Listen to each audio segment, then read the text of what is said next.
সুন্দর করে খেলেছেন, গ্যাপ পেয়ে যাবেন, ডাইভিং এফার্ট, অখুশি ফিল্ডার। ফিল্ডার অখুশি কারণ ওনার মন মতো, মানে ওনার কথা মতে বোলিংটা ভালো হয়নি। ফরহাদ রেজা সেখানে ছিলেন মিড অনে, বেশ অখুশি। Beautiful shot, over pitch delivery ছিল, জোনে পেয়ে গিয়েছিলেন।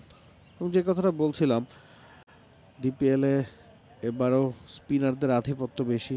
তাইজুলের 20টা উইকেট, রাকিবুল জুনিয়রের পেয়েছেন।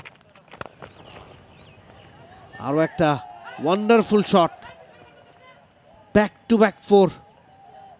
এ কারণে কি সমন্বয় আসলে পেসারদেরকে একটু অ্যাভয়েড করেন ক্যাপ্টেনরা, যে পেসাররা আসলেই ব্যাটসম্যানরা যেন মনে করেন যে হ্যাঁ এখন হাত খুলে খেলা সম্ভব।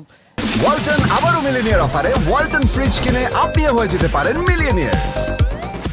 এখন টার্গেট করা সম্ভব, সেটাও আসাদুজ্জামান পায়েলকেই টার্গেট করলেন ব্যাটাররা।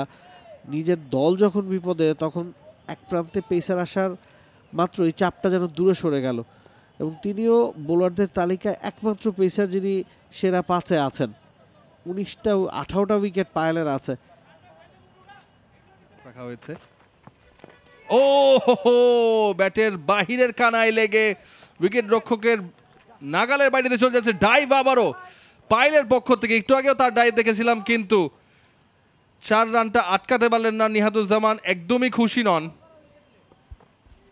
Double bad luck.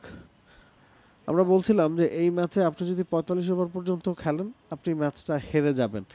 সেক্ষেত্রে একটা স্লিপ কিন্তু আপনি রাখতেই পারেন, কারণ এই ম্যাচে আপনার উইকেট দরকার।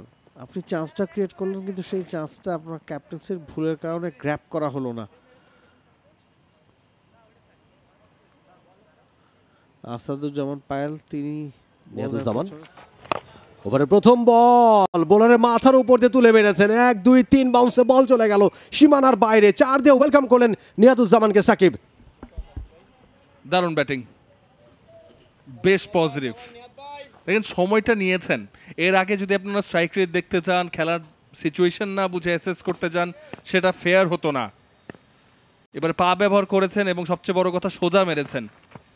আবারও এবার হাওয়ায় ভাসছে, লং অনে ফিল্ডার আছে, আউট হয়ে যেতে পারেন। জাওয়াদ আবরার ক্যাচটা নিয়ে নিয়েছেন, ভালো ফিল্ডার উনি, 1 টু মেনি। প্রশংসা করতে নিচ্ছিলাম, প্রশংসার দাবিদারও ছিলেন, কিন্তু ছুড়ে আসলেন কিনা, উইকেটটা তো নিজের ছুড়েই এসেছেন, ম্যাচটাও ছুড়ে আসলেন কিনা শাহরিয়ার সাকিব, সেটাই হবে প্রশ্ন। 6ষ্ঠ উইকেটের পতন। এক্স্যাক্টলি ঠিকই বলছিলেন যে ম্যাচটাও ছেড়ে আসলেন কিনা। 54টা বল খেলেছিলেন, সেট হয়ে গিয়েছিলেন। আমরা আরও একবার দেখছি, অনেকটা বেরিয়ে গিয়ে তুলে মারতে চেয়েছিলেন। আগের বলে একটা 4 পেয়েছেন, একটু দেখে শুনে খেলা উচিত ছিল। জাওয়াদ আপনার ভালো ক্যাচ নিয়েছেন, বলের উপরে চোখ রেখেছিলেন, ভালো ফুটওয়ার্ক, এবং একবারে বলে নিচে গিয়ে চমৎকার ক্যাচ। এবং 6ষ্ঠ উইকেটের পতন শাইনপুকুর ক্রিকেট ক্লাবের। 54 বল থেকে 40 করে দলীয় 123 রানে 6ষ্ঠ উইকেটের পতন। For more updates, subscribe to our YouTube channel and click on the bell icon. Follow us on Facebook and Instagram. Download T-Sports app to enjoy exciting games and highlights. Visit tsports.com.